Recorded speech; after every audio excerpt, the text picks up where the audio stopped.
Thank you, Mr. Chairman. Thank you for convening this hearing. Thank you for each of the witnesses for coming. You know, this is a time when our country is torn apart, is filled with anger, is filled with rage, is filled with division. And it is my hope that through this, we can find ways to come together on shared principles. Here's one proposition I believe everyone in this hearing room agrees with. What happened to George Floyd was horrific. It was unconscionable. It was clearly a grotesque abuse of police power. And the officers that carried it out are rightly being prosecuted. To the best of my knowledge, every witness here today agrees with those statements. And every senator on this committee agrees with those statements. I think all of us, regardless of party, should demand justice and should demand that the law be applied fairly, regardless of race. That's a promise that our country was founded aspiring to, and it's a promise that we have had a deeply troubled history working to achieve. I also think it is true that anytime you have government power, there's a risk of abuse. And we have a responsibility to protect individual rights against the abuse of governmental authority. At the same time, I think some of the rhetoric that has been used in the wake of Mr. Floyd's killing has been inaccurate and harmful.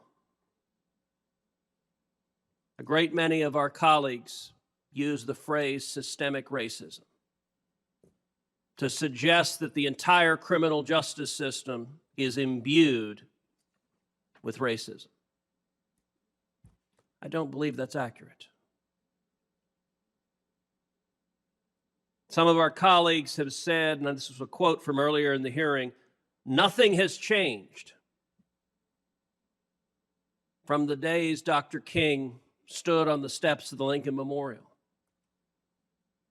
I think that proposition is demonstrably false. A great deal has changed since then. Our country has made a journey. As my friend Senator Booker said, Dr. King pointed to the arc of history bending towards justice. We have traveled along that arc.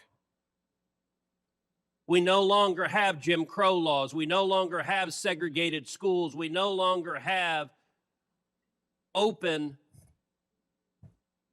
bigotry that was so pervasive just a generation ago in our country. And I think for young people to say nothing has changed gives them a false and inaccurate picture of this country.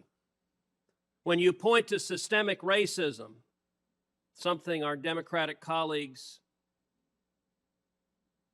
often point to as the cause of this, it is worth noting in Minneapolis, the police chief is a Democrat. The mayor is an elected Democrat. Every member of the city council is an elected Democrat. The attorney general is an elected Democrat. Both senators are elected Democrats. Now, I don't for a moment believe that every one of those elected officials is part of systemic racism and oppression. And to tell the American citizens that's what's going on is misleading them, and it's harmful. Are there bigots? Yes. Are there people who violate the law? Yes. And when they do so, they should be prosecuted just like the officers who killed Mr. Floyd are prosecuted. But to impugn the integrity of everyone working in law enforcement is a disservice to this nation. I want to point out in particular, there's been a lot of discussion about police officers and police forces, and defunding the police and abolishing the police has become a new political cause célèbre. I would like to point this committee to an article that came out just this month, June of 2020. It is entitled "Policing the Police: The Impact of Pattern or Practice Investigations on Crime." And with the chairman's permission, I'd like to enter this article into the record. It is by two economists at Harvard University, hardly a right-wing bastion. Here's what they concluded. It's a word of caution because there's a lot of discussion from our Democratic friends saying we need more Department of Justice pattern or practice investigations into police departments. That has become one of the frequent refrains. Let me just read from the conclusions of this study, because if we care about saving people's lives, the conclusions of this study should give us real cause for concern. Here's what the study concluded.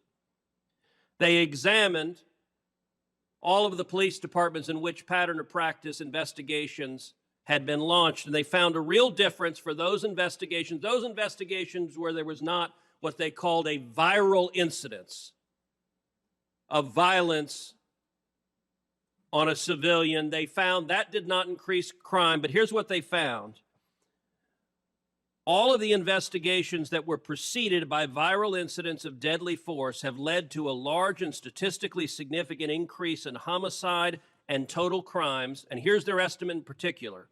We estimate that these investigations caused almost 900 excess homicides and almost 34,000 excess felonies.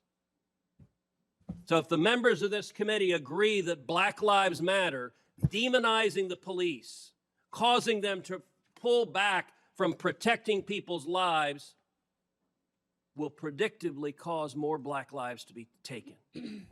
And so I urge that we proceed with caution, with a commitment to justice and a commitment to truth. We will make America great again.